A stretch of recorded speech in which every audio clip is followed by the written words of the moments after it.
Welcome back to r/LegalAdvice, where people ask questions, get advice, and we get satisfaction. If you are new to my channel, please don't forget to subscribe to join our amazing community, and without any further ado, let's dive right into the stories. And the first one is titled, "Grandmother is attempting to get sole custody by fraudulently claiming that I have abandoned my daughter in Texas."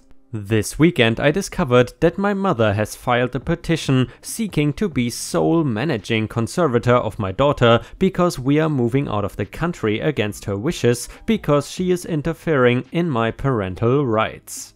I currently have sole managing conservatorship and her father is not involved in her life. My daughter lives with me and I provide care, financial support, medical care, and I am involved with her schooling. There was a temporary order granted Friday without my knowledge, giving my mother custody and preventing me from taking my daughter from the grandmother's home until a court hearing at the end of the month. The grandmother alleges that I have voluntarily relinquished primary care and possession for at least 6 months. I have never done this, and in fact, I have fought against my mother's involvement in my daughter's care. I am a single mother and she has provided assistance taking my daughter to and from school during the week, and I have allowed my daughter to go to church with her on Sundays.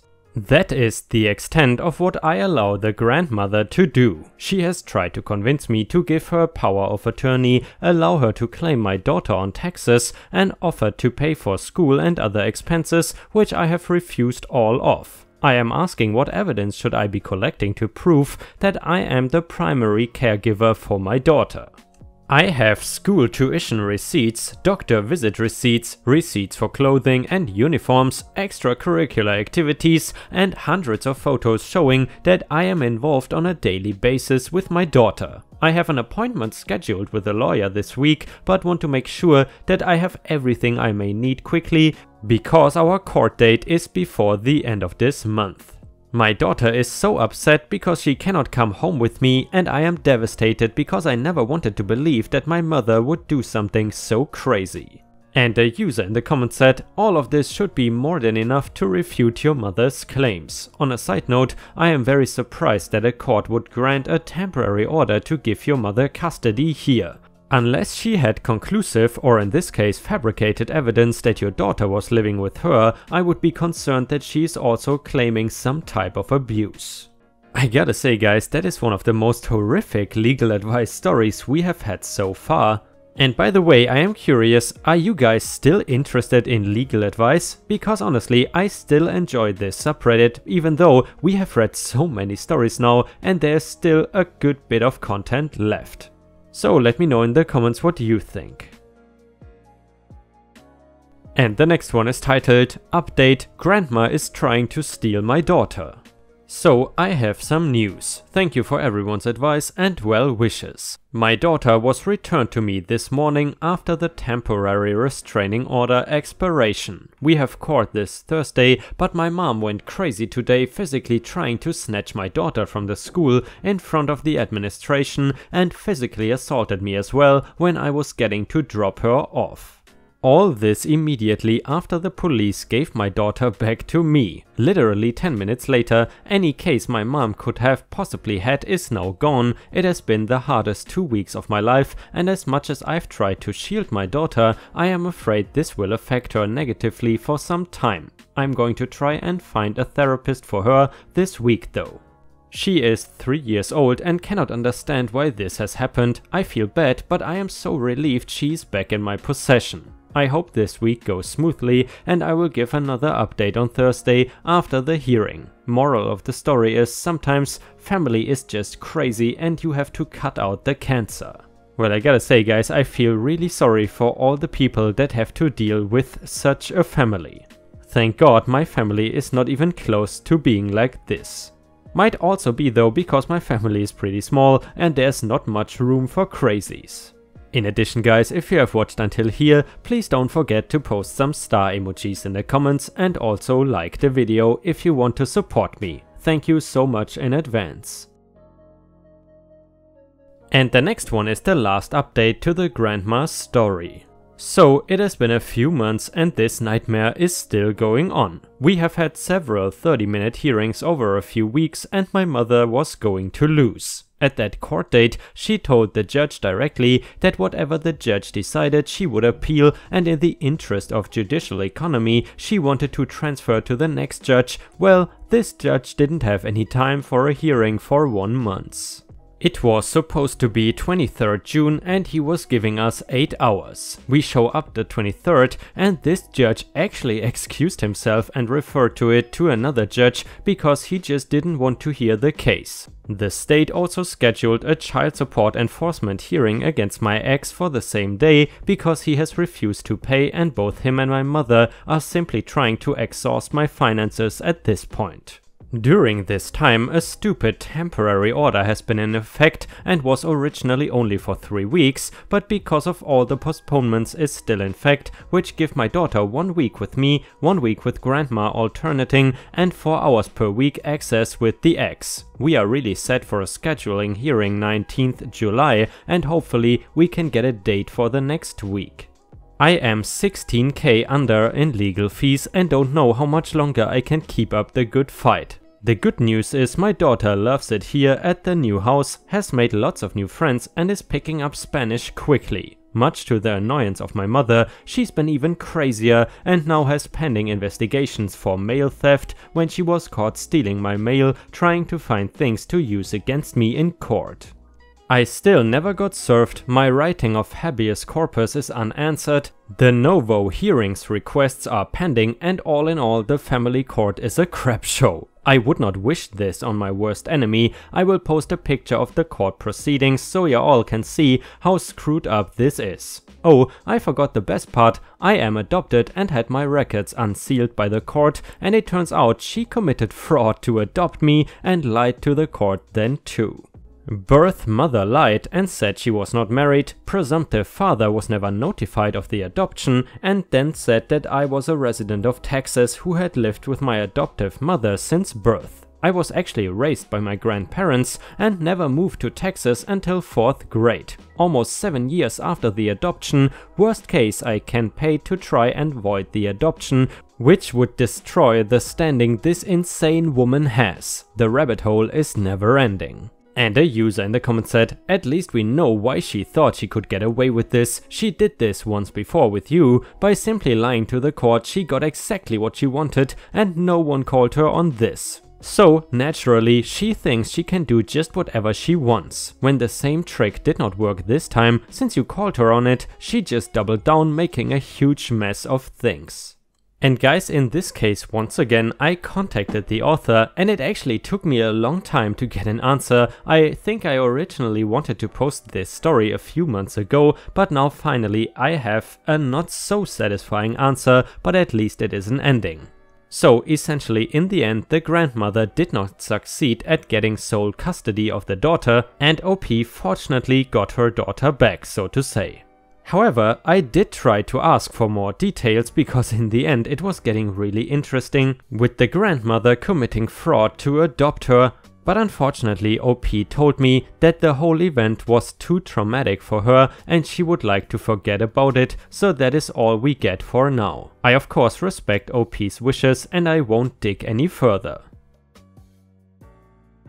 And the next one is titled, Chicago, my therapist that my parents hired and forced me to see in high school has decided to charge me instead of my parents for appointments I missed/was late for. So in my junior year of high school my parents discovered that I had a fetish that they didn't like, so they sent me to a pricey widely known therapist to try to cure me. I was forced to see him once a week for about 2 years. One day I missed an appointment because I was running late and my train was severely delayed. That day he told me he would be charging me the $150 an hour that my parents were supposed to be paying because he is helping me act like more of an adult. Over the course of 2 years I missed 4 appointments. Sometimes because of sports, sometimes because there was a miscommunication in scheduling. I've never once blatantly blew off an appointment for the hell of it. Well, now I am a freshman in college, so poor, and he keeps sending me invoices for the $600 that I owe him. I am a effing kid. If I knew for a second that I would ever have to pay for my own therapy sessions, I wouldn't go to an expensive therapist. But I didn't have a choice. I never signed anything and he never told me about this policy of his until I missed an appointment. The worst part is that recently he has been informing me that because I have not been paying up, that he's going to charge me $20 a month interest until I pay everything off. So, do I have to pay this guy? Does he get to decide who owes him money and who doesn't? I don't even have $600 to my name, and this $20 interest he pulled out of his ass is not going to help. I really need to know what I should say to this guy. I am at a loss. I've been ignoring his emails for months. Please help. And a user in the comments said, legal or not, you need to file a complaint against this therapist. You can do so here. This is just not ethical behavior. If what you are saying is true and the entire story is true, asking a minor at the time of rendered services to pay for the services requested by the parents is not okay. Now, if you were a minor at a time and you requested these services without telling your parents, then they would not be responsible for paying the costs. But that does not seem to be the case. I think the board would probably be unhappy with using money and the added stress of a debt you didn't expect or agree to as a treatment for something it seems like you don't need treatment for. This is of course assuming this is a licensed psychologist. If not, either there could be other things he is in trouble for or he does not answer to the board. Do you know his credentials? The next one is an update to the therapist's story. I would like to thank everyone who replied to my original post. This was really putting a lot of stress on me, and without your guys' help I wouldn't have been able to do anything. So I wrote the therapist an email that included all of the tidbits of information you all shared with me. I was not rude or condescending at all, I was just informing him why he should not be collecting from me. So he forwards my email to my parents, who then confront me about the rude email I sent to Dr. So-and-so. They told me I had to write him an apology email. Yeah, didn't do that obviously. I then explained to my parents why it was not my responsibility to pay for $150 an hour therapy sessions that they were making me attend. They really did not agree. Every month I get an allowance of $300 from my parents for living expenses and whatnot. They told me I would only be getting $200 a month until my debt is paid off, and that is fine. I mean, allowance is not my money. I never did anything to deserve it. It is my parents' money. And I have a meal plan at school, so I don't even really need it for anything. So if that makes them think that I am paying off my debt, so be it. Though they did try to get me to deliver this money to Dr. So-and-so myself, which I refused to do, as that would acknowledge that I owed the doctor money at all, which I didn't. So now they are paying him, everything is worked out, I finally never have to see or hear from this guy again. Couldn't have done it without legal advice. And guys, I'm not sure what you think about this story, but it doesn't exactly strike me as fantastic parenting. I mean, if you force your kid to go to therapy, then just pay for it and don't make your kid pay. That just seems like nonsense to me. Let me know what you think about this story in the comments. And the next one is titled, Ex-employer wants to speak with me, have me sign an NDA, I am very suspicious. Oregon, to be to the point, I was employed at a private company back when they were young, given stock option grants, and was terminated back in February after working there for 3 years and accumulating 790 shares vested by these grants. Per their granting guidelines and contract I signed when I accepted the grants, I have 3 months since the date of my termination to exercise those grants and purchase the shares I was given. I personally handed the receptionist an envelope containing the signed paperwork and a check for the exact amount a few days ago. I did it within the 3 months, it ends next week. Yesterday I was contacted by their legal executive. He said, "Before I process the paperwork, I would like to share some non-public confidential information about company that may be influential in your purchasing decision," and asked me to sign an NDA, which I did. The call is scheduled for tomorrow. Honestly, I am suspicious. I think that they might try to convince me not to buy those shares, which will absolutely not happen, or he might even trick me into saying something that they could legally interpret or use legal mumbo jumbo or magic to assert that I told him that I changed my mind when I actually didn't.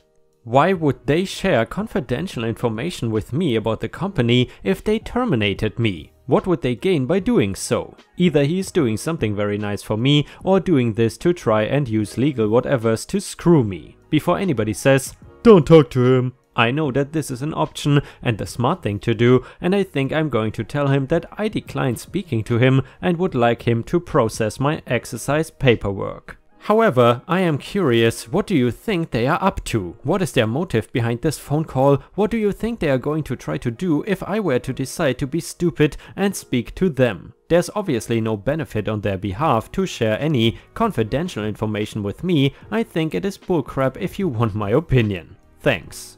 And guys, I would love to hear what you think about this story. What do you think is their intention? Let me know your thoughts in the comments. And another person in the comments said, "I cannot imagine what he could trick you into saying that could be used to deny you what you are owed, nor am I equipped to know. I don't see the harm in seeing what he has to say. I imagine you are right to think that he wants something. I would be too curious not to hear him out. I would also take anything he says with a grain of salt and go into the meeting with no intention whatsoever to change my plans based on what he says. If you do go, please update, I'm quite curious. Also Google if you live in a one-party consent state and consider recording the meeting on your cell phone if that can be done without breaking the terms of your NDA.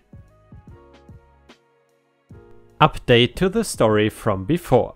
Update, you are all seriously going to be disappointed, but the end story will be absolutely boring. All he did was go over the company's current revenues, expenses, churn, etc. I said that it was fine. He said, "Great, I will process your payment and paperwork as is." We bullcrap about work and random stuff for about 10 minutes and it was over. Sorry to everyone who wanted a dramatic ending. I was freaking out over absolutely nothing and you guys were correct in telling me to just listen and not worry. Thank you all, you gave me a big sigh of relief and I appreciate it more than I can explain here and more than you guys will know.